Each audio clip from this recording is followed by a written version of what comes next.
And we're live. I think we're going live anyway. You'll have to let me know. Look, if you can see the video and it's all going live, just give me a thumbs up or just tell me that everything is okay.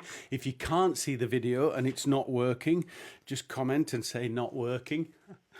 So look, I did a post earlier about my brother and I wanted to go live about that. So it was inspired by this week's copy of the Hairdresser's Journal magazine. And inside is, there it is, you can just see that. There's an article about my brother, Stephen, and his recent win at the North American Hairdressing Awards, where he won the title of Haircutter of the Year for his last collection of haircuts. Now, this is the second time that he's won this, and he's had a similar theme and a similar ethos with the collection. And I really like the collection, and I wanted to talk about it because I wanted to use it to put a message across that I think might be a bit of a controversial message. It might ruffle a few feathers.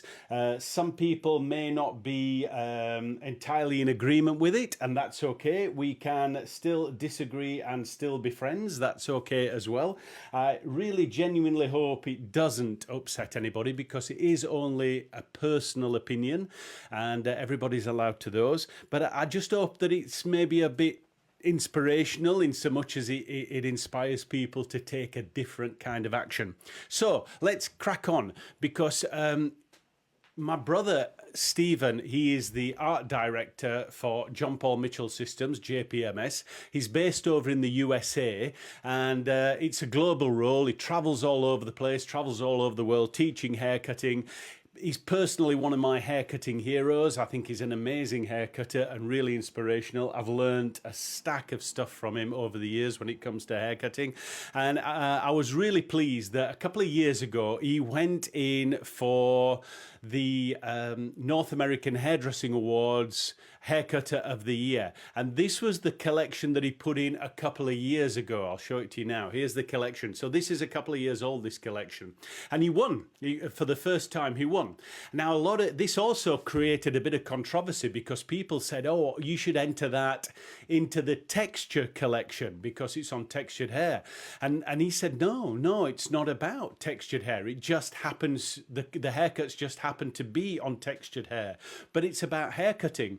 And he told me when he created this collection that what he was most proud of is that this collection has no post-production enhancement. There's no manipulation, no kind of retouching, no kind of AI interference with it at all, no image manipulation. These looks were created entirely with a couple of different combs, a pair of his regular Mitsutani scissors, and I can't swear to it that there was a blow dryer. There might have been a blow dryer and a diffuser involved, but that was pretty much just about it. Just so happens that they were done on textured hair. The idea behind this is he really wanted to throw a spotlight on the art of haircutting. Now, nothing wrong with image manipulation, nothing wrong with post-production. I am not casting aspersions on any of those things at all. In my mind, it's all artistry. It's all about creativity. But for his particular collection, this collection, he didn't want to use any of that. He just wanted to use a pair of scissors and a comb. It's really interesting. He's got this philosophy that he shared with me a while ago that really all the scissors do is alter the length of the hair. What actually creates the shape in the hair is how you move it. And if you know about haircutting, you'll agree that it's how we lift, push, pull the hair that creates the different shapes and dimensions and 3D effect in the hair. So he always says to me, Chris, well, you only really need one pair of scissors, but you need about 20 different combs because it's the combs that move the hair and therefore create the three-dimensional shape. Interesting, but there you go. So anyway, this is the collection that he did a couple of years ago. So last year, he was talking to me about doing it again, about entering again, and he told me about his ideas because I'm very lucky that he'll talk to me about his collection.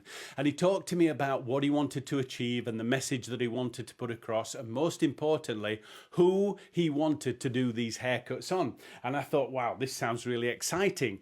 And he talked about using a model that was perhaps a little bit more mature, not necessarily a very young model, maybe a slightly more mature model, model that you know, maybe in a similar age range to even my brother and I, you know, 40s, 50s, that kind of age range. He talked about using non-professional models, just regular people that he knew or regular people that he'd seen in the street and he'd approached and talked to, not necessarily professional models from an agency. Most importantly, he talked about not using wigs, not using hair pieces, and not using any kind of image manipulation. Now, I say again, nothing against wigs, nothing against hair pieces, nothing against image manipulation. It's just that he didn't want to do that. He wanted to do something else. He wanted to keep it purely about the scissors and the comb and the hair, and most importantly, the person who was wearing it. So he told me about his ideas, and off he went, and he did it. And before the images were submitted to NAHA, confidentially, he shared the images with me, what he'd done, and I thought, personally, I thought they were great. So I want to share the images with you. These are the images that he submitted to NAHA, and these were the ones that won the award, won the 2023 Haircutter of the Year, or was it 2024 Haircutter of the Year? Probably 2024. I'm probably getting a lot of this stuff wrong, but it doesn't matter. The message, it's the message that I want to talk to you about. Now, looking at these images, they're really strong. They're strong, powerful images, and you may or may not like the aesthetic. That's okay. You might look at these and think, oh, I don't like that kind of haircut. I don't like the hairstyle. Or you may look at them and think, oh, that's awesome. That's amazing. Your personal viewpoint on the aesthetic is your viewpoint, and it doesn't matter particularly whether you like the images or not. I personally like them. If you like them, put a comment and let us know. If you're not so sure about them, put a comment as well. It's okay to disagree. But it doesn't detract from the message that I think they give and the message that I want to talk about on this, you know, on this broadcast. Now, Stephen's message was all about empowering these people, you know, using the hair that they had and really bringing out their personalities and setting them free. The strapline was "I own me," and that was good. But for me personally, it spoke of something else. It spoke of something else. Now, I want to show you the before pictures as well as the after pictures. Here you go. These are the before pictures, so you can see the people involved, and you can see that they're a similar age perhaps to me. I mean, I'm what am I now, 50, 58, 57, 58. My brother's like in his early 60s. These ladies are probably in their 40s, 50s, 60s. I'm not entirely sure. That doesn't matter so much. What I'm interested in saying is that they are possibly not Gen Z. Does that make sense? They're of a different generation. I'm trying to word this really carefully without offending anybody. But and that was where he wanted to go. But look at what's happened. Look at the transformation that these people have gone through. Look at their hair. It's short, it's edgy, it's disconnected. There's texture, there's spikiness. Even the color kind of embraces their natural gray or silver hair. It doesn't try to hide it. It enhances it. And for me, it's taken the very best of what these people are and really kind of ignited something inside them. Now, here's the message that I wanted to talk about. Now, you might not like the aesthetic of this. I've met some people that have said, oh, it's not my bag, it's not my cup of tea. I've met some people that say, oh my God, it's fantastic, I love it. There's a perm there going on, love a perm, fantastic. But that doesn't matter. What I want to try and point out here is that I think it sends a message even more powerful than the hashtag I own me that Stephen is trying to do. I have been going, over the last few years, I have been going to hundreds of hairdressing events and beauty events. I've been watching people on stage, watching people on shows, watching people on social media. And I don't know about you, but I have noticed in the last few years, we seem to have got a little bit stuck in the long hair, beachiness, kind of beachy waves, shoulder length hair, long layers, the balayage, the various kind of ombre, highlighting, root smudging type of thing. It's been a lot about color and it's been a lot about length. And I just see a lot of people, especially a lot of younger people, going around with what I think is quite safe hair. Now, I think it was okay back in the mid 90s, but it's been going on for a long time now. And again, I've nothing against it. I think it's beautiful. It's lovely to see long, healthy hair with a beautiful color. But I just wonder if, as hairdressers now, we ought to be pushing and promoting a bit of a change. Maybe when our clients come into the hair, the kind of work that we put on social media, the kind of work that we're promoting and drawing attention to, maybe we should be pushing a little bit more towards the power of the haircut and making things just a little bit edgier, a little bit different. What I found was really interesting about these images was the people that wore them. Now, I'm going to go out on a limb here, and I don't mean to offend anybody, because this is said with love, but I'm betting that these people in the images here, the models that are used are a similar age to me. So that means they were in their youth, late teens, early 20s, 40 years ago, back in the 80s, maybe sometime, maybe early, mid or late 80s. Now, back then, I was wearing haircuts like this. So was my brother, and I'll bet you so were these people. I bet they were wearing similar haircuts to this, something quite edgy, kind of strong, a little bit different, a little bit experimental. And I think it's remarkable that in actual fact, what they've done, and I'm just assuming this, is they've kind of gone back to the strong, edgy haircuts that they were wearing 35, 45 years ago. And I just think, as an industry now, isn't it time that we maybe started exploring that again? I'm not saying go back in time and go back and everybody wearing 80s haircuts, but don't you think it's about time we started pushing towards offering our clients an alternative choice to the long sort of beachy hair? For the people that want to wear that, great, let's do it.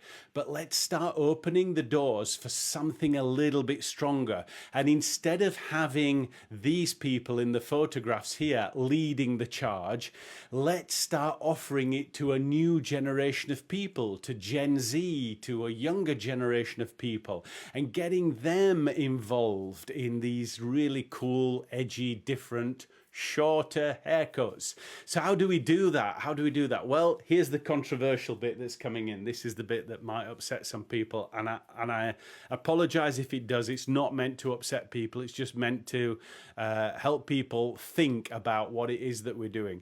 So I go to a lot of these events, and I see a lot of hairdressers doing some great work on stage, and I see a lot of hairdressers doing this kind of work. I see a lot of hairdressers doing very edgy, strong work on the occasional model, but it's few and far between, and it happens on stage just on the occasional model that's willing to have it done.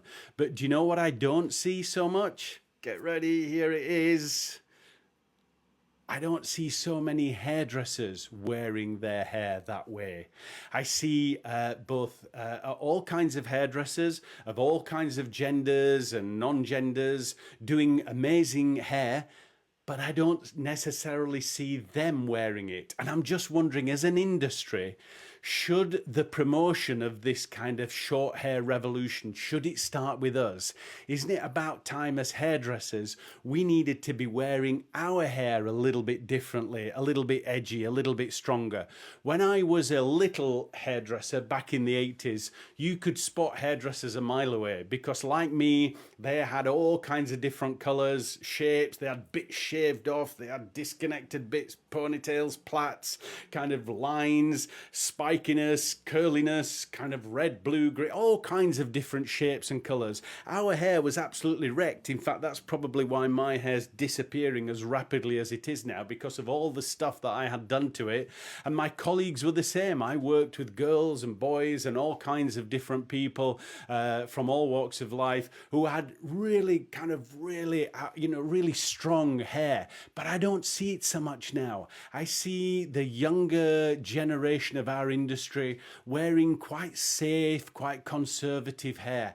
And I'm okay with that. I don't mind. That's okay. I'm not judging anybody. But what I'm saying is that if we want to see a change in our industry, if we want to start doing more exciting, more edgy, more kind of avant-garde stuff, especially in the haircuts, maybe we've got to start sharing, maybe we've got to start doing that ourselves. Now, honestly, my friends, I would if I could. But I'll be honest with you, I'm losing my hair at a rate of knots here. It's disappearing. If I could wear it a bit stronger and a bit edgier, I would. But you know, I'm knocking on the door of 60 now, so I'm calling on maybe a younger generation, people who were like me back in the 80s, to just, I don't know, maybe they should start changing things around. Because look, here's the thing, these three people are doing it. They're pushing the boundaries. You know, they're in their 40s, 50s, maybe 60s. I don't know. I'm casting assumptions here. I hope I'm not offending them, but they're definitely of a similar age to me and my brother. And they're the ones that are pushing the envelope. So maybe we could use them as the inspiration to get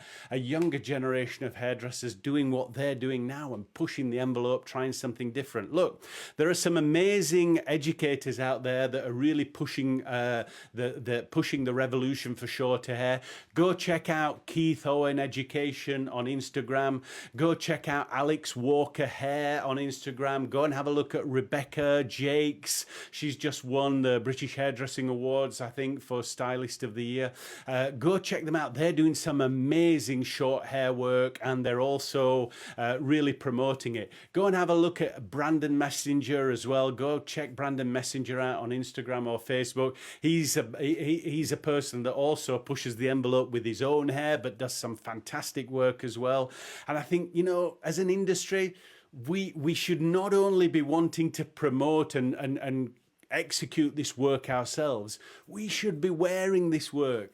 I would love to go to Salon International in October this year, or go to HairCon up in Manchester next year, and I would love to see it full of young hairdressers who are wearing some really bold, you know, really kind of edgy haircuts that are really showing off short, sharp shapes and really showing off the skill of the haircut, rather than just to see a complete ocean of kind of long, beachy, quite conservative work. So I'm calling on you, you know, and I hope I'm not creating any offense here, but I hope I'm just kind of rattling some cages, because that's good. I'm calling on you, you know, get out the scissors on your own hair. Get your friends or your colleagues or your workmates and cut each other's hair. Let's get some really cool, edgy work. Let's show people that, you know, hairdressers are at the leading edge, the cutting edge of fashion. And instead of doing things that haven't really changed much in the last 25 years, let's start creating some changes and doing something different. Here's a video that I wanted to share with you to wrap up. I'm going to wrap up now, but this is a video from the shoot that my brother did. I hope it's okay to show this. It should be okay. I'm going to credit John Paul Mitchell Systems, Paul Mitchell Products, JPMS. I'm going to make sure that you know that this is their video, along with my brother Stephen Moody as well. So I'm not going to play the music because I think the music might be copyrighted. So I'll just put a little bed underneath, but hopefully, you know, you can see the video as well. There it is. So I'll just play a little bed. But again, this is the video that accompanied the shoot. Again, Paul Mitchell Products, you know, I'm promoting them because that's this video. So credit due to them for backing this project and this adventure. But I love how these people look. They've got real attitude and confidence, and I love that these are Gen X. This is Gen X, and they're really pushing the envelope. So come on, Gen Z, come on, millennials, let's do the same. Let's show this Gen X that you can push the envelope as well. Let's see what you can do. I would love to see that in different generations. So look, there's the video. I hope you enjoyed watching it. Thank you so much for watching this Facebook Live. Make a comment if you enjoyed watching it. Let me just turn that music off. Make a comment if you agree. Make a comment if you disagree. Again, go check out those educators, Rebecca Jakes, Brandon Messenger, Messenger, Keith Owen, Alex Walker. Go have a look at them. And anybody else, if you're an educator that's pushing the short hair envelope, if you're talking about short hair, tag this video, drop a comment, share it with your friends. Make sure you have a look. Also, as well, you know, go check out my brother. Go check out Stephen Moody. You can find him at Hair Moody on Facebook and especially on Instagram. Some lovely images, some inspiration. Drop him a message, say hello, give him some support, tell him what you think. He's a really open and humble guy, and I'm sure he would love to hear from you as well. So yeah, I think we're just about at it now. That's kind of where we're meant to be. Good job. Listen, thanks for watching. Drop a comment below. Let me know what you think. If you've been watching this on replay, put replay in there as well. Let me see that you've watched it on replay. Get in touch. Let me know. Let's stay friends, but let's push the envelope. All right, my friends, you take care. I'll see you soon. Bye-bye.